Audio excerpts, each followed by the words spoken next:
Hello అండి. నేనైతే మంచి బ్యాంగిల్ కలెక్షన్ అయితే తీసుకున్నాను. మన స్మృతి అనే మన యూట్యూబ్ ఛానల్ అండ్ ఇన్‌స్టాగ్రామ్ గూడా ఉందండి తనకి. తన దగ్గర నుంచి నేను రెగ్యులర్‌గా గూడా తీసుకుంటూ ఉంటాను. ప్రమోషన్ వీడియో అయితే కాదు. ఎందుకంటే కలెక్షన్ బావుంటుంది. జనరల్‌గా అడుగుతూ ఉంటారు గదా! మీరు ఎక్కడ తీసుకుంటారు? కొన్ని శారీస్ గురించి అడుగుతారు.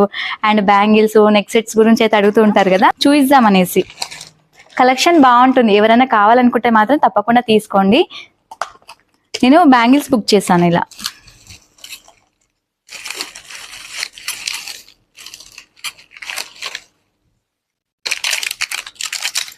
అసలు ఎంత బాగున్నాయో, నేను అనుకున్న దానికంటే కూడా చాలా బాగా వచ్చాయండి. యాస్టీస్ గా మనకి గోల్డ్ లుక్కే ఉంది చూడండి బ్యాంగిల్స్ అనేది. మన సైడ్ బ్యాంగిల్స్ రెగ్యులర్ యూస్ కోసం అని బుక్ చేశాను. 2 సెట్స్. అసలు నిజంగా నేను అనుకునే దానికంటే కూడా చాలా బాగా వచ్చాయండి. ఎవరన్నా కావాలనుకున్న వాళ్ళు మాత్రం తప్పకుండా బుక్ చేసుకోండి. బెస్ట్ రీజనబుల్ ప్రైస్ లో అయితే ఉంటాయి దీని దగ్గర. ఇదిగోండి 2 సెట్స్ తీసుకున్నాను. రెగ్యులర్ గా కూడా దీని దగ్గర నేను పర్చేస్ చేస్తూ ఉంటాను. మన స్మృతి అనే ఇన్‌స్టాగ్రామ్ ఉంది పేజ్ వాళ్ళకి, అండ్ యూట్యూబ్ ఛానల్ కూడా ఉందండి. Thank you for watching.